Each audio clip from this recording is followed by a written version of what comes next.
This is Valley News Live at 5.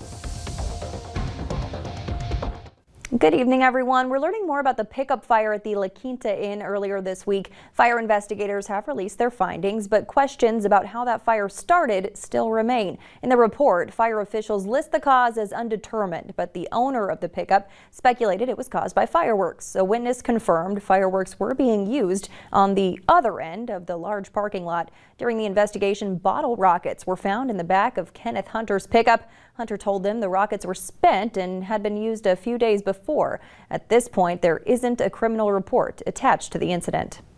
Neighbors and city leaders are calling for the Africa nightclub to shut down. It's been a week since the club had its liquor license suspended by the city of Fargo. Surrounding neighbors say the move has left them with some peace and quiet, but some say it's not enough. City commissioners tell us the FBI, ATF, and now IRS are investigating the club. More on that tonight on Valley News Live at 6.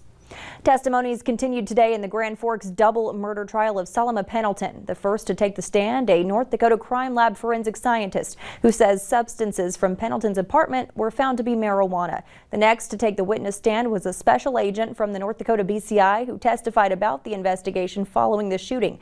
Salma Pendleton is accused of killing two people, including his mom and Officer Cody Hulte. Hulte was called in as backup to help deputies who were serving an eviction notice in late May of 2020. Minnesota prosecutors are calling for a change. They're asking the judge at Derek Chauvin's trial to make changes to his final sentencing memo. The memo concluded the 4 minors who witnessed George Floyd's murder didn't experience trauma. The judge wrote that the minors were seen laughing and smiling at the scene and could have left whenever they wanted.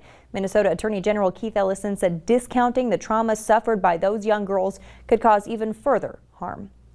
Now here's Hutch with a first look at your forecast. Hutch.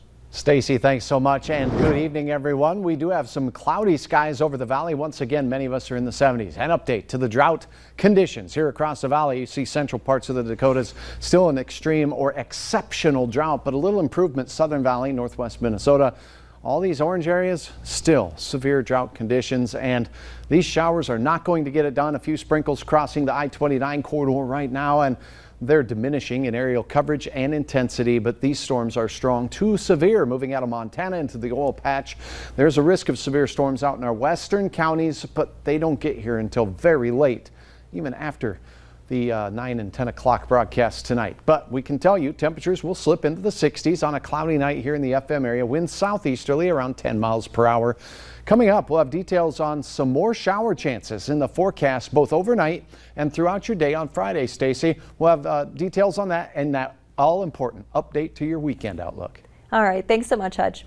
A Fargo woman is in jail after leading police on a chase that reached speeds of nearly 140 miles per hour. Amy Torres is charged with attempting to elude an officer and possession of marijuana. An officer in Wisconsin initially clocked her going nearly 120 miles per hour down Interstate 90. The officer tried to stop her, but she took off. A chase ensued with Torres reaching a top speed of 137 miles per hour. She eventually ran out of gas on a bridge over the Mississippi River. Torres told police she intended to return to Fargo. She just headed the wrong way on the interstate.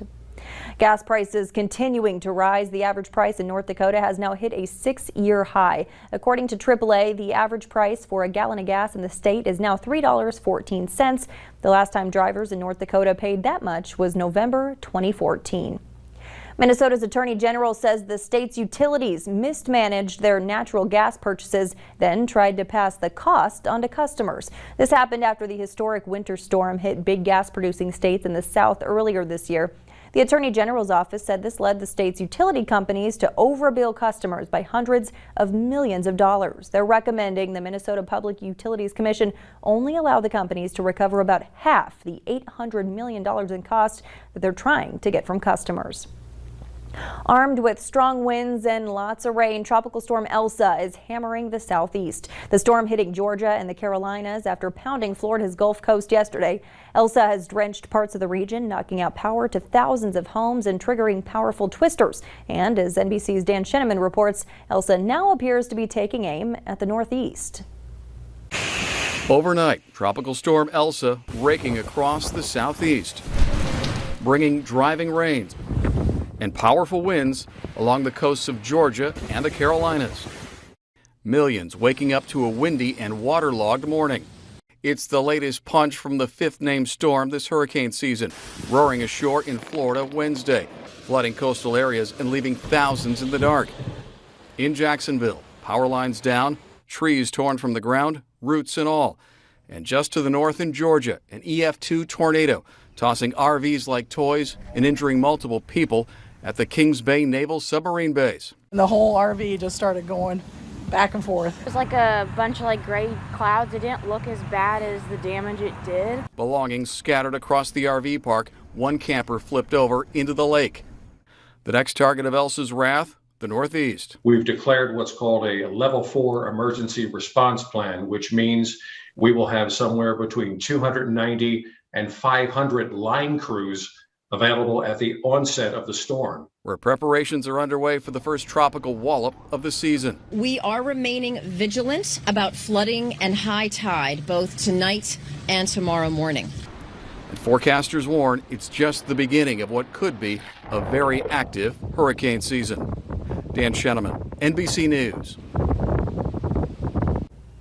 Searchers have recovered several more victims at the collapsed condo building in Surfside, Florida. The death toll now sits at 60, but around 80 people are still unaccounted for. Search crews have been scouring the rubble for 2 weeks, searching for signs of survivors, but since the morning of the collapse, none have been found. The search and rescue effort was shifted to a recovery mission at midnight today. Meanwhile, today was the first hearing among dozens of lawsuits filed following that condo collapse. The plaintiff is one of 37 people rescued by firefighters from the tower. The judge indicated the legal claims will be grouped together because one attorney who represents several families says there are many common facts in these cases. Those who lost possessions will be in one group and those who lost loved ones in another group of suits. The initial attorneys for the condo association said they couldn't comment on the lawsuits and were doing their best to help families and aid in the investigation. President Joe Biden says the U.S. has completed its main objectives in Afghanistan, delivering justice to Osama bin Laden and preventing more attacks. U.S. troops are withdrawing from the country, with the military mission set to end on August 31st. President Biden is pushing back at critics who say it's happening too soon. He argued another year in Afghanistan is not a solution. Conducting our drawdown differently would have certainly come with an increased risk of safety to our personnel. To me, those risks were unacceptable. The president went on to say the future of Afghanistan should be left up to its own people. 5 large clusters of unvaccinated people are putting the rest of the U.S. at risk. New data shows they could become a breeding ground for new COVID variants. Mary Maloney has this story. A warning from the CDC. We are starting to see some new and concerning trends. As 24 states see a 10% increase in COVID-19 cases over the last week, according to Johns Hopkins University. Simply put, in areas of low vaccination coverage, cases and hospitalizations are up. Driving the surge, the Delta variant. It now makes up more than half the cases of COVID-19 in the United States. Although we expected the Delta variant to become the dominant strain in the United States, this rapid rise is troubling. And new concerns from an analysis by Georgetown University researchers. Every time this virus spreads, we're at risk of mutations. This map shows 5 large clusters of unvaccinated people vulnerable to COVID-19 and potential breeding grounds for new variants. Up until now, even with the Delta variant, again, the vaccine does protect us. But we never know when the next variant is going to come about against which the vaccine is less effective. And so it puts us at risk not just by exposing us all to Delta, but also by potentially serving as the place where new variants develop. The solution, according to health experts, get more people vaccinated now. Today, about 99% of those who are contracting COVID and dying are unvaccinated. I'm Mary Maloney reporting. Meanwhile, no spectators will be allowed at the Olympics. That was the decision made today as COVID cases continue to rise in Japan. Protests have been held throughout the city by people wanting a total stop to the games over rising health concerns. The Japanese government declared a state of emergency that goes into effect on Monday through August 22nd. Coming up on Valley News Live at 5, we'll show you a lemonade stand for a unique cause. It was another chilly start to your day in the Badette area, mid-40s there, and in Roseau. Hey, your forecast for tomorrow looks a little warmer than today, but the hot dogs say it's going to be partly to mostly cloudy across the region. Who sees rain?